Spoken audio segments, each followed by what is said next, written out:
Hello friends, હું જ્યોતિ ગજ્જર સુરતથી.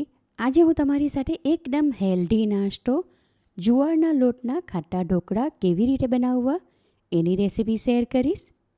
આ ઢોકળા ખાવામાં બહુ જ ટેસ્ટી લાગે અને ઘરમાં હોય એ જ સામાન વાપરીને ઓછી મહેનતે ઓછા ટાઈમમાં બનાવી શકાય. તો ચાલો આજની આ મજેદાર રેસીપી શરૂ કરીએ. ઢોકળાનું ખીરું તૈયાર કરવા માટે આ વાસણમાં 1 પ્લસ બીજો અડધો એમ ટોટલ 1.5 કપ જુવારનો લોટ લઉં છું. એમાં અડધો કપ ઝીણો રવો ઉમેરું છું. જુવારના લોટમાં રવો સારી રીતે મિક્સ કરી લઈએ. ઢોકળા માટે કરકરો લોટ તૈયાર થઈ ગયો. એમાં 1/2 કપ ખાટી છાશ ઉમેરું છું. એના બદલે તમારે ખાટું દહીં લેવું હોય તો 2 ટેબલસ્પૂન જેટલું લેવું. સાથે એમાં અડધો કપ હુંફાળું પાણી ઉમેરું છું. બીજું અડધો કપ લીધું, એમાંથી જરૂર પ્રમાણે થોડું થોડું ઉમેરીને મિક્સ કરી લઈશું.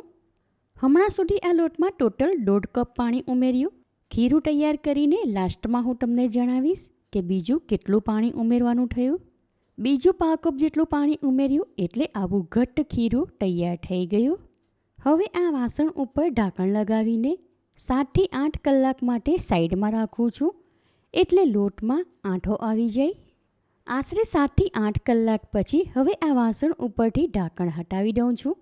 લોટ અંઠાઈ ગયો એટલે એમાં બબલ્સ દેખાય છે અને એ પહેલાં કરતાં હલકો પડી ગયો.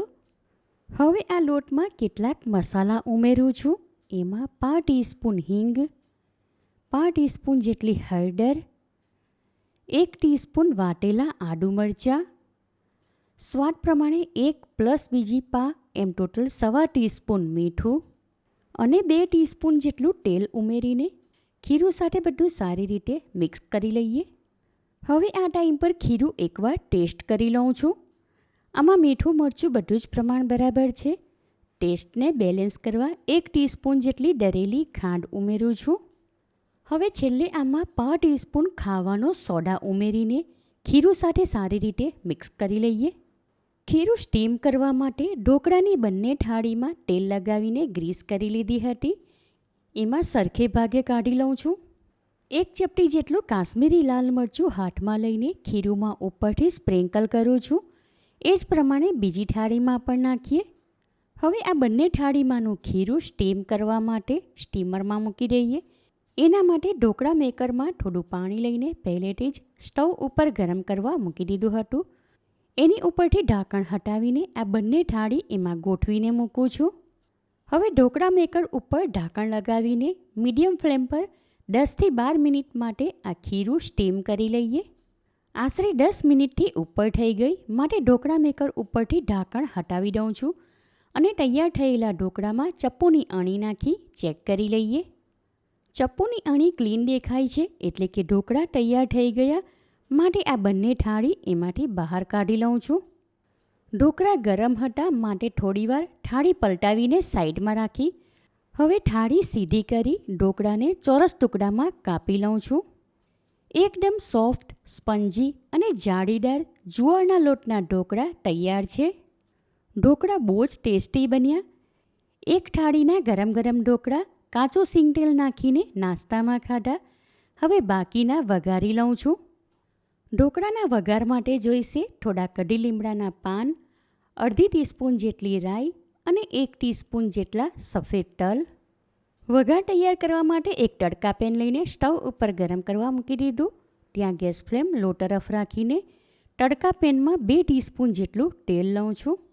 તેલ ગરમ થાય ત્યાર પછી એમાં રાઈ ઉમેરું છું અને રાઈ ચટકી જાય ત્યાર પછી એમાં સફેદ તલ અને કઢી લીમડાના પાન ઉમેરીને ગેસ ફ્લેમ ઓફ કરી દઈએ. તૈયાર કરેલો વઘાર ઢોકળામાં ઉપરથી નાખીને મિક્સ કરી લઈએ. ઉપરથી થોડી ઝીણી કાપેલી કોથમીર નાખું છું. એકદમ હેલ્ધી, સુપર ટેસ્ટી ગરમા ગરમ જુવારના લોટના ઢોકળા તૈયાર છે. એકદમ સોફ્ટ, મોઢામાં મૂકતાની સાથે જ ઓગળી જાય એવા આ ઢોકળા ઠંડા થયા ત્યાર પછી પણ એવા જ પોચા હતા. જુવારના લોટના ઢોકળા એટલા સોફ્ટ અને મુલાયમ કે દાંત વગરના પણ આરામથી ખાઈ શકે. એકદમ ઓછું તેલ વાપરીને બનાવી શકાય એવો આ નાસ્તો તમે એકવાર બનાવશો તો ગેરંટી સાથે કહું ઘરમાં નાના મોટા બધા જ વખાણ કરીને ખાશે. માટે આ રેસીપી તમે જરૂરથી ટ્રાય કરો. તમે મારી રેસીપી ક્યાંથી જુઓ છો અને કેવી લાગી એ કમેન્ટ કરીને જણાવો. રેસીપી પસંદ આવી હોય તો વિડીયોને લાઇક કરીને વધારેમાં વધારે શેર કરો.